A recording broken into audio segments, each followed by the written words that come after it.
माझ्या भावी सुधारक मित्रांनो, भावी देशभक्तांनो, तुमच्या हृदयात तळमळ असू द्या. तुमच्या हृदयात तळमळ आहे का? देवतांचे व ऋषींचे लाखो वंशज आज पशुतुल्य बनलेत हे बघून तुमच्या हृदयाला पीळ पडतो का? कोट्यावधी लोक आज भुकेने तडफडत आहेत. नव्हे, शेकडो वर्षांपासून ते तसे तडफडत आहेत हे बघून तुमच्या हृदयाला घरे पडतात का? आपला देश अज्ञानाच्या काळाकुट्ट मेघांनी झाकाळून गेला आहे हे बघून तुमचे हृदय पिळवटून निघतंय का? त्यामुळे तुम्ही अस्वस्थ झाला आहात काय? त्यामुळे तुमची झोप उडाली आहे काय?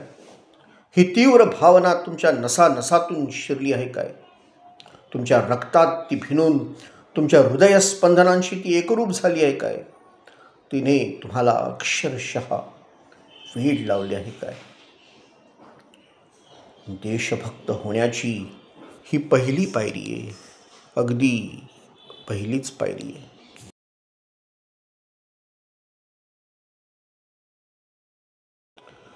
पण केवळ व्यर्थ बोलण्यात शक्ती खर्च न करता आपल्या देशबांधवांची दुर्दशा थांबवण्याकरता तुम्ही काही प्रत्यक्ष मार्ग शोधून काढला आहे काय? लोकांना शिव्याशाप देण्याऐवजी तुम्ही त्यांना खरोखर काही मदत करू शकता काय?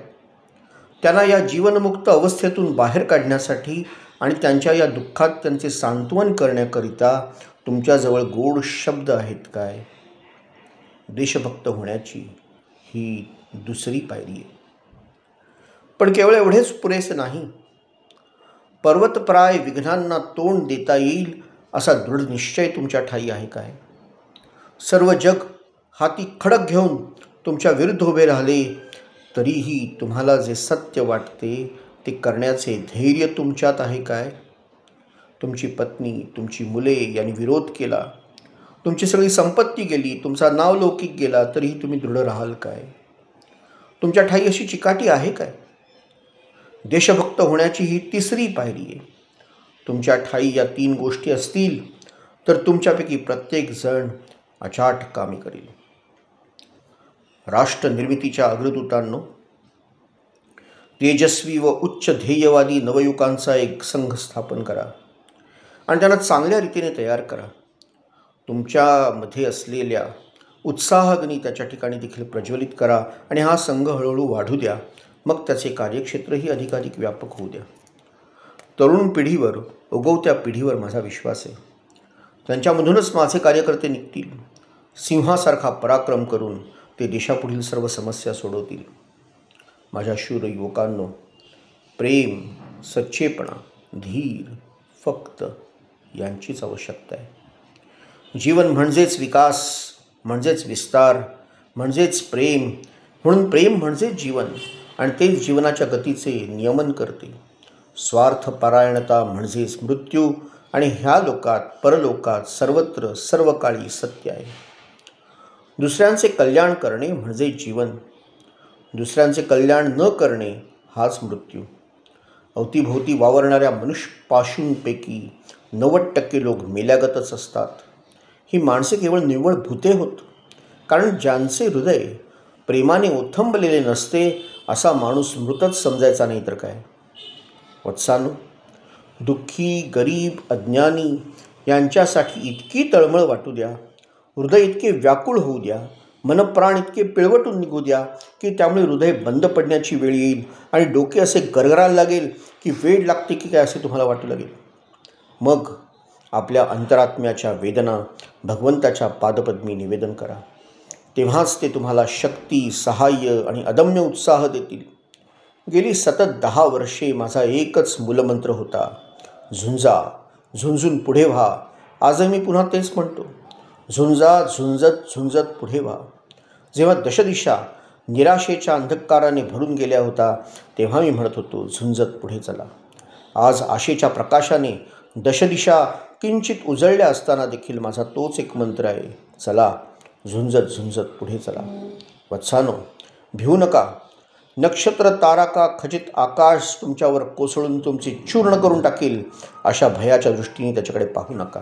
थांबा. थोड्याच वेळात ते तुमच्या पायाखाली आल्याचे तुम्हाला दिसून येईल. जरा धीर धरा. तुम्हाला दिसून येईल की पैशाने, नावलौकिकाने, विद्येने कशानेही काही साधता येत नाही. एकमात्र प्रेमानेच सारे साधता येते. संकटांच्या अभेद्य भिंती चारित्र्याच्या बळाने पाडून टाकता येतात व मार्ग मोकळा करता येतो. तथाकथित श्रीमंतांवर भरोसा ठेवून चालू नका. ते एका अर्थाने मेलेलेच आहेत असे म्हणाव्यास हरकत नाही. आता भरोसा तुमचाच आहे. जे गरीब आहेत, ज्यांना समाजात स्थान नाही, ज्यांच्या ठायी विश्वास आहे, अशा तुमचाच भरोसा आहे. ईश्वरावर विश्वास असू द्या. कोणत्याही कूटनीतीचे काही प्रयोजन नाही. कूटनीतीने, कपटाने, चलाखीने काहीही साधत नसते. दुःखितांसाठी तुमचे हृदय कळवळू द्या आणि सहाय्यासाठी भगवंताची प्रार्थना करा. तुम्हाला सहाय्य मिळेलच मिळेल. डोक्यात हाच विचार वागवून आणि हृदयात याच चिंतेचा भार बाळगून 12 वर्षे मी वणवण फिरलो. तथाकथित मोठ्या आणि श्रीमंत लोकांचे मी उंबरठे झिजवले. हृदयाचे रक्त सांडीत सांडीत अर्धी पृथ्वी ओलांडून मदतीच्या शोधात मी ह्या परक्या देशात आलो. प्रभू अनंत शक्तिमान आहे. तो मला खचितच सहाय्य करील याची मला जाणीव आहे. या दूरच्या देशात उपासमारीने किंवा भयंकर थंडीने कदाचित मला मरण येईल. पण माझ्या प्रिय तरुणांनो, मी तुमच्यासाठी गरीब, अज्ञानी, दलित यांच्याविषयी सहानुभूतीचा, त्यांच्या उन्नतीसाठी प्राणपणास लावून प्रयत्न करण्याचा वारसा ठेवून जात आहे. जा, याच क्षणी त्या पार्थसारथ्याच्या मंदिरात जा आणि गोकुळातील गरीब गुराख्यांचा जो परममित्र होता, खालच्या जातीच्या गुहकाला आलिंगन देण्यात ज्याला मुळीच संकोच वाटला नाही, बुद्धावतारात ज्याने सरदार मानकऱ्यांचे निमंत्रण बाजूला सारून एका वेश्येचे आमंत्रण स्वीकारले व तिचा उद्धार केला, त्या पार्थ सारथ्याला भक्तिपूर्वक साष्टांग प्रणाम करा. त्याला शरण जा. आणि जे गरीब आहेत, जे दीन आहेत, जे दुःखी आहेत, ज्यांच्यावर भगवंतांचे सर्वाहून अधिक प्रेम आहे आणि ज्यांच्या उद्धारासाठी ते निरनिराळ्या युगात अवतरत असतात, त्यांच्यासाठी आपले सर्वस्व अर्पण करा. आपल्या संपूर्ण जीवनाचे बलिदान करा. हे जे 30 कोटी भारतवासी दिवसेंदिवस खाली खाली जात आहेत, त्यांना वर आणण्यासाठी, त्यांचा उद्धार करण्यासाठी आपले सर्व जीवन अर्पण करण्याची तुम्ही प्रतिज्ञा करा. मदतीसाठी तथाकथित श्रीमंत आणि मोठ्या लोकांच्या तोंडाकडे पाहू नका. हृदयशून्य बुद्धिवादी लेखकांची आणि वर्तमानपत्रातून प्रसिद्ध होणाऱ्या त्यांच्या सहानुभूतीशून्य लेखनाची पर्वा करू नका. विश्वास, सहानुभूती, जळजळीत विश्वास, जळजळीत सहानुभूती. जीवन, मरण, तहान, भूक, थंडी, वारा कशाचीही तमा बाळगू नका. प्रभूचा जयघोष करा. जय प्रभू, जय प्रभू. चला, पुढे पुढे चला. प्रभूच आपला सेनापती आहे. मागे वळून बघू नका. कोण पडला ते पाहू नका. पुढे व्हा, समोर चला बंधूनो. याप्रमाणे आपण सारखे पुढे पुढे जात राहू. एक जण जर पडेल तर त्याची जागा तात्काळ दुसरा कोणतरी घेईल. भारताचे राष्ट्रीय आदर्श त्याग आणि सेवा आहे. आमच्या पद्धतीचे वर्णन अगदी सहज करता येण्यासारखे. राष्ट्रीय जीवनादर्श पुन्हा प्रस्थापित करायचे की झाले. बुद्धदेवांनी त्यागाचा उपदेश केला. भारताने तो ऐकला आणि 6 दशकातच भारतवर्ष वैभवाच्या सर्वोच्च शिखरावर जाऊन पोचला. ह्यातच सगळे खरे रहस्य आहे. त्याग आणि सेवा हेच भारताचे राष्ट्रीय आदर्श आहेत. भारताने हे 2 आदर्श उत्कटपणे आपल्या जीवनात आणावे, म्हणजे बाकी सगळ्या इष्ट गोष्टी आपोआपच घडून येतील. स्वामी विवेकानंद. माझा भारत, अमर भारत.